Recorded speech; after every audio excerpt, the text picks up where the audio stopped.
Assalamualaikum warahmatullahi wabarakatuh. Kembali lagi di channel Pena Pencari Hikmah.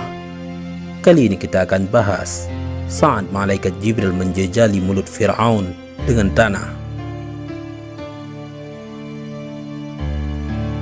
Jangan lupa sukai video ini, komen, dan berlangganan, serta bagikan video ini agar bermanfaat bagi semua. Panjang lebar Al-Quran mengisahkan sosok Fir'aun, sikap berlebihan, kekejaman, tirani, dan penentangannya terhadap kebenaran. Al-Quran juga mengabarkan bagaimana Allah menurunkan azab pedih kepadanya dan bala tentaranya. Azab itu berupa penenggelaman dan pembinasaan. Saat Allah menurunkan azab itu, rupanya malaikat Jibril hadir menyaksikannya.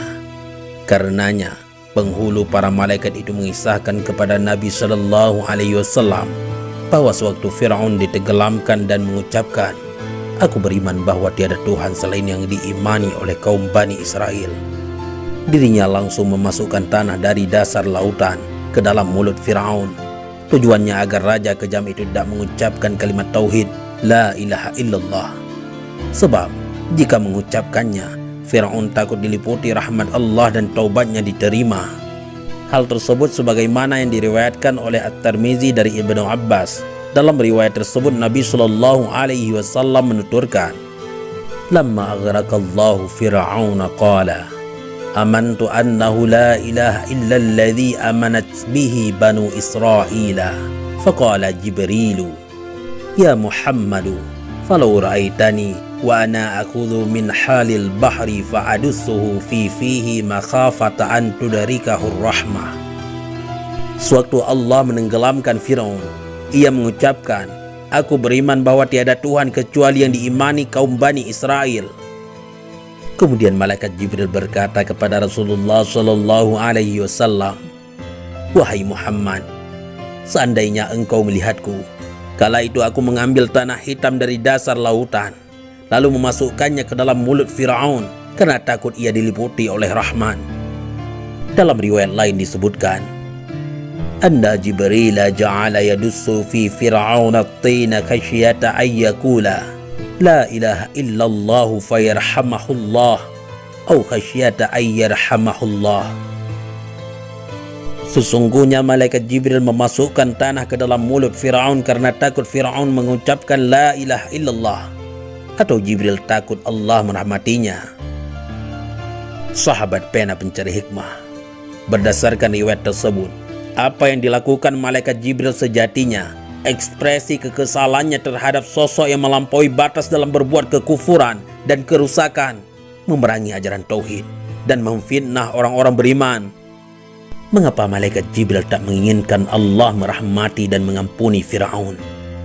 Jawabannya, karena Fir'aun adalah sosok yang melampaui batas hingga Nabi Musa alaihissalam habis kesabaran dan pernah berdoa agar hatinya dan hati bala tentaranya dikunci mati, hartanya dibinasakan, dan mereka tidak beriman hingga melihat siksaan yang pedih. Sebagaimana dilansir Al-Quran, Musa berkata, "Ya Tuhan kami, sesungguhnya engkau telah memberi kepada Fir'aun dan pemuka-pemuka kaumnya perhiasan dan harta kekayaan dalam kehidupan dunia. Ya Tuhan kami, akibatnya mereka menyesatkan manusia dari jalan engkau. Ya Tuhan kami, binasakanlah harta benda mereka dan kunci matilah hati mereka, maka mereka tidak beriman hingga mereka melihat siksaan yang pedih." Sahabat Pena Pencari Hikmah, beberapa pelajaran penting yang dapat dipetik dari hadis tersebut adalah betapa besarnya rahman Allah, sampai-sampai malaikat Jibril sebagai makhluk yang paling mengetahui zatnya merasa takut jika rahmatnya meliputi Fir'aun dan mengucap kalimat tauhid la ilaha illallah sewaktu ditenggelamkan.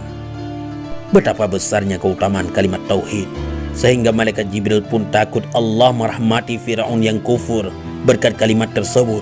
Bagaimana jika diucapkan oleh seorang hamba yang sehat imannya dan percaya kepada kalimat tersebut? Tak diragukan lagi, mengucapkannya melahirkan pahala dan balasan yang besar. Betapa besarnya murka malaikat terhadap orang-orang yang kejam dan kufur. Tak heran jika malaikat Jibril sampai memasukkan tanah ke dalam mulut Firaun sewaktu azab penenggelaman diturunkan kepadanya. Kesabaran seorang hamba terbatas. Begitu pula kesabaran Nabi Musa alaihissalam. Ia sempat berdoa agar harta Firaun dan para pengikutnya dibinasakan dan hati mereka dikunci mati. Tanpa didasari keimanan, amanah kekuasaan, dan kekayaan potensial melahirkan kesombongan, kesesatan, dan kebinasaan. Kisah ini juga menguatkan bahwa keimanan adalah sia-sia dan pintu taubat akan ditutup saat azab diturunkan, sakratul maut atau hari kiamat, kecuali Allah menghendaki lain. Wallahu a'lam bissawab. Mudah-mudahan ini semua bermanfaat. Assalamualaikum warahmatullahi wabarakatuh.